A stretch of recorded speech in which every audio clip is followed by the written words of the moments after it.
what are some defining moments in your lives that have shaped who you are today? What's a defining moment? You want to start on this one? Sure. I mean, I'll say a defining moment in my life was the moment. There were two realizations that I had 2 days apart that kind of fed the most profound shift in my perspective. This was after I had been a full-time artist for like 8 months, and I was getting into this. I was so focused on the data and so focused on release schedules, and I have to get this done by this date so I can release it and do all this. I started to get really caught up and started to lose the passion for the art because it felt really like a job. And so there were two realizations that I had. One was that I'm doing the thing that I worked so long to get to. If it was just trying to make money, if that was like the base, I could have done anything else, and I would have had I would have made money way earlier. You know, the point was I made it to a place where I can make music for a living, and if I don't enjoy the fruits of that, then I've just wasted all that time in my life. And it's if I lose the passion for art, like that's the thing I was working towards, you know. And so that kind of turned me away from feeling like a lack of passion, a lack of stress and stuff around it. And then 2 days later, I also had a realization that I had been so protective over my music career. You know, I'm an Enneagram 8 wing 7, and if you're into the Enneagram at all or have looked at it, just my personality predisposition is wanting to have control. And so when I was in college with low status, you know, in a difficult relationships, like no money, you know what I'm saying? Bad health, like all these different things. The one thing that I had that nobody could take away was my music career, because I was a solo artist that did everything myself. You know, all my mixing, mastering, production, whatever. I owned 100% of everything, and I really protected that. Like I kept that close to the chest. Nobody can get within distance of this. I'm militant. It's like I'm a mother bear. You know what I mean? And protecting our kids. And so I think this was a moment which translated into the first Pie at the Party writing camp, which was like, what if what's preventing me from exceeding in my professional career and allowing me to grow as an artist is being prevented because I'm so protective over this thing.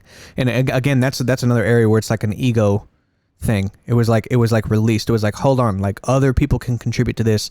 And I've been burned in the past, and so that's part of why I was so protective. But it's like, hey, like I'm attributing that to everyone else and not allowing myself to grow creatively and stuff by not allowing people to come in and splitting them off percentages. So those two things, man, were probably the mark of like one of the biggest shifts in perspective for me that I've ever had. Yeah, it's huge. I think this is gonna sound hella dramatic, but yo, I had I think I told you this before. I may not have told Leaky, but I had like 2021. I was at this place called Red Door Bar or whatever in the East, Nashville, and I was hanging out with some friends, and I had just got out of like a 6-year relationship from the age 25 to 19 years old. I was like in a relationship with this girl, and we broke up, and then I moved all the way to Nashville with all my stuff. And so like in very, very early development age, I was just in a relationship, just like with a person. And then, so now all of a sudden I'm like not in a relationship, living alone. And I was hanging out at this place, and I was just like upset or just frustrated, but not even aware of it. I was just like feeling odd. And I was like, I'm going to leave. And I had rode my bike there. And to get there, you had to like go up this hill on the east side of Nashville. And I went there in the daytime, and I was leaving at night. And when I'm going down this hill, I just have music in my ears, and I'm flying down this hill, riding my bike back to the apartment. And you know those power lines? Have I told you this? Yeah. Those power lines that come from the ground and go to the light pole. It was just like this one specifically didn't have any like yellow on it. So I'm flying down this hill, and it's on the sidewalk. And all of a sudden, like, because it felt instant because I couldn't see it. All I know is that all of a sudden I had a like sharp pain in my neck and chest and shoulder. Like it was just like this because they're at an angle, and I was just on the ground. Like it was because I'm going so fast. It probably looked ridiculous if someone would have seen it. And so my handlebars had flipped backwards. My headphones had flown off, and I had to go find them. My shoe was off.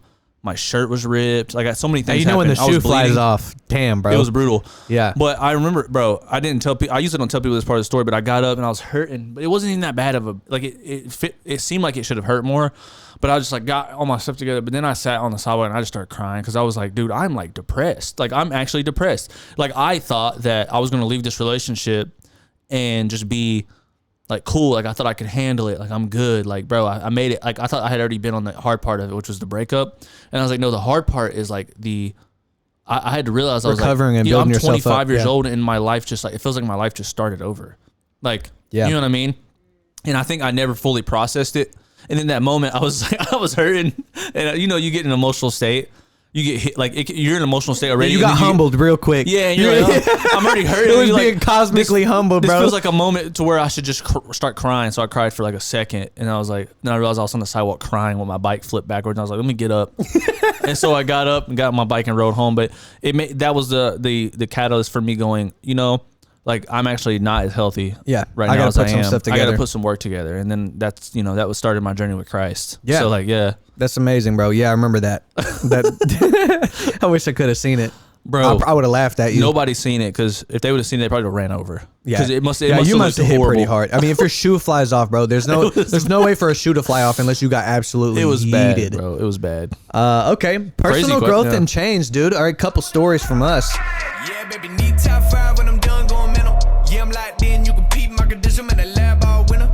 All summer, yeah, I went dumb.